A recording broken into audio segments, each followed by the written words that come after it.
খেলা হবে গান করতে করতে সবুজ আবির মেখে, বাংলার উন্নয়ন বাহিনী যখন মিছিল করছে, সেই মিছিল থেকে একটা বোম গিয়ে পড়ছে বাড়িতে। সেই বাড়ির একটা ক্লাস 4-এর ছাত্রী, সংখ্যালঘু একটা কন্যা, মেয়ে একটা, বা অনেকে বলছে নাবালিকা, আমি বলবো বালিকা, হ্যাঁ, একটা ক্লাস 4-এর একটা ছাত্রী যার বয়স 12 বছর 13 বছর, তার আজকে মৃত্যু হলো। এটাকে কি বলেন জয়? এটা গণতন্ত্রের জয়? তাহলে গণতন্ত্রকে হত্যা করা হচ্ছে। তৃণমূলদের গায়ে রক্তের রং চাপ চাপ লেগে আছে, লাল রং, তা কি দেখতে বলুন। আর কত মানুষের প্রাণ নেবে এই রাক্ষসরা, এই পিশাচরা, সেটা আগে ওরা বলুক। মুসলিম ভোট চাই মমতার, অন্যদিকে এই মুসলিম মেয়ের জীবনের দাম। তাই তো, এটা কি নতুন নাকি?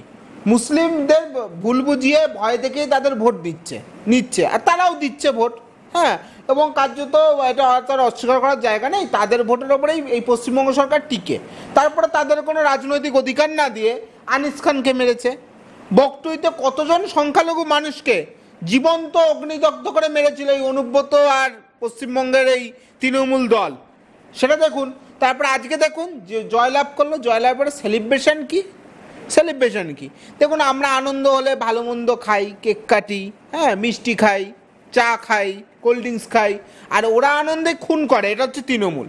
এরা তো এলিয়েন, ভিন্ন প্রজাতির মানুষ। আমরা যারা এই পৃথিবীর মানুষ, তারা আমরা সেলিব্রেশন একভাবে করে। তৃণমূলের আনন্দ মানে খুন করা, আনন্দ মানে ধর্ষণ করা, হ্যাঁ, আনন্দ মানে চুরি করা, আনন্দ মানে লোকেরা ঘর লুট করা। তো নতুন নাকি? আনিস খান থেকে, বকটুই থেকে শুরু করে একের পর এক ঘটনা। আজকে নতুন হলো এই ছাত্রী যে ক্লাস 4-এ পড়ে, তাকেও আজকে তারা খুন করে দিল বোম মেরে বাড়িতে। এবং একটা প্রশ্ন, যে তাহলে প্রাণ ছাড়া কি তৃণমূলের জয় সম্ভব নয়? না, জয় সম্ভব না তো।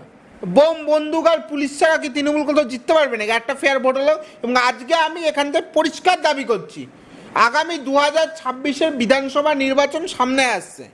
যদি এই রাজ্যে রাষ্ট্রপতি শাসন জারি না করে মিনিমাম 6 মাস আগের থেকে ভোট না করা হয়, তাহলে এই রাজ্যে অবাধ শান্তিপূর্ণ নির্বাচন করা সম্ভব না। মানুষের অধিকার প্রয়োগ করতে পারবেন না। সুতরাং যদি রাষ্ট্রপতি শাসন জারি করা হয়, করে ভোট করা হোক, আর নইলে ভোটের নামে ছেলেখেলা করার দরকার নেই কেন্দ্রীয় নির্বাচন কমিশনকে।